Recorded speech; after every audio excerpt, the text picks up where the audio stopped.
राम राम किसान भाइयों, मैं नितिन फिर से हाजिर हूँ आपके अपने चैनल नितिन देओल में। किसान भाइयों, अपना प्यार और सहयोग देने के लिए मैं आपका बहुत बहुत आभारी हूँ। किसान भाइयों, इस चैनल पर मैं आपको गेहूं की खेती के बारे में, गन्ने की खेती के बारे में, टमाटर की खेती के बारे में और भी लगभग जितनी भी खेतियां हमारे किसान भाई करते हैं सभी खेतियों के बारे में जानकारी देने की कोशिश करता हूं। यदि आप में से कुछ किसान भाई किसी एक टॉपिक पर वीडियो बनवाना चाहते हैं तो आप मुझे कमेंट कर सकते हैं। मैं तुरंत ही कोशिश करूंगा जल्द से जल्द उस वीडियो को बनाने की और सभी किसान भाइयों को एक सही और अच्छी जानकारी देने की।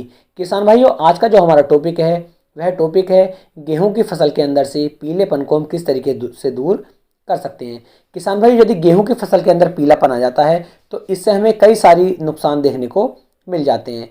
सबसे पहले किसान भाई, यदि आपकी गेहूं की फसल पीली पड़ जाती है तो आपकी गेहूं की फसल की जो बढ़वार है, बढ़वार बिल्कुल ही रुक जाती है। दूसरा किसान भाइयों, आपके खेत के अंदर जो कल्ले बनते हैं, कल्ले बनने भी बंद हो जाते हैं और आपका पूरा खेत कहीं कहीं पर पीला और कहीं कहीं पर हरा भरा रहता है, जिससे आपके खेत की जो ओवरऑल ग्रोथ है या पूरा जो खेत है वह एक समान से नहीं चलता है। कहीं पर गेहूं की फसल नीची रह जाती है और कहीं पर गेहूं की फसल ऊंची रह जाती है। किसान भाई, यह किस कारण से होता है या किन कमियों से होता है उसके बारे में बात करेंगे और इसे हम किस तरीके से दूर कर सकते हैं इसके बारे में भी बात करेंगे।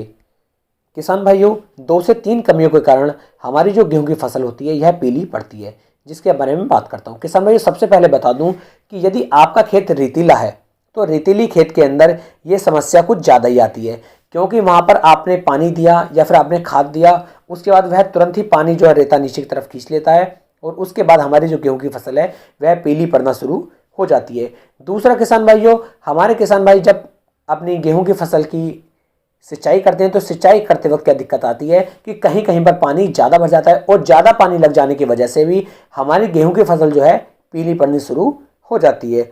तीसरा कारण किसान भाई क्या करते हैं कि यूरिया की मात्रा कुछ ज़्यादा लगाते हैं। यदि यूरिया की मात्रा आपने अपनी गेहूं की फसल के अंदर ज़्यादा लगा दी है तो भी आपकी गेहूं की फसल कहीं ना कहीं पर पीली पड़नी शुरू हो जाएगी। तो किसान भाइयों, अपनी गेहूं की फसल को आप पीला बिल्कुल भी ना होने दें, क्योंकि यदि आपकी गेहूं की फसल पीली पड़ती है तो इससे आपको कई सारे नुकसान देखने को मिल जाते हैं। अब बात कर लेते हैं, यदि गेहूं की फसल पीली पड़ गई है तो इससे हम किस तरीके से छुटकारा पा सकते हैं और 2 से 4 दिन के अंदर अपनी गेहूं की फसल को दोबारा से हरा भरा हम किस तरीके से कर सकते हैं। तो किसान भाइयों, इसके लिए आपको इफ्को कंपनी का आप ले सकते हैं या फिर आप किसी भी अच्छी कंपनी का, कुल मिलाकर मेरा कहने का मतलब यह है कि आप किसी भी एक अच्छी कंपनी का 1 से लेके 1 किलो 200 ग्राम की मात्रा आपको एनपीके 19-19-19 की लेनी है। यानी कि एनपीके 19-19-19 का आपको स्प्रे अपनी गेहूं की फसल के अंदर करना है।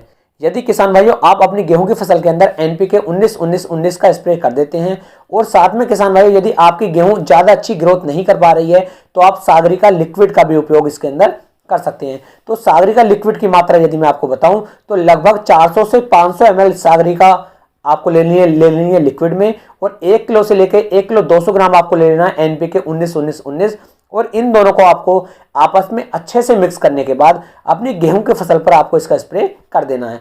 ध्यान दें, इसका स्प्रे आप सिंचाई करने के बाद करें, सिंचाई करने से पहले आप इसका स्प्रे ना करें।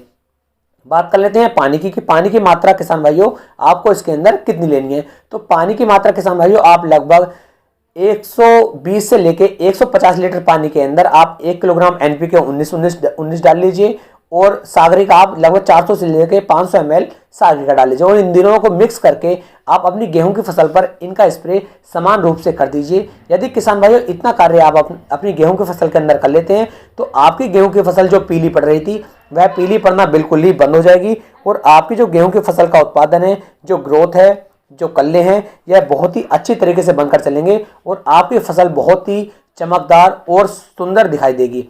आस पड़ोस के किसान भी आपकी फसल की तारीफ करेंगे। इसलिए किसान भाइयों आप इस तरीके का उपयोग कर सकते हैं। यदि आपको मेरी वीडियो पसंद आई हो तो वीडियो के कमेंट बॉक्स में आप मुझे बता सकते हैं। यदि वीडियो पसंद आई हो तो वीडियो को डिसलाइक करें और चैनल को अनसब्सक्राइब करें।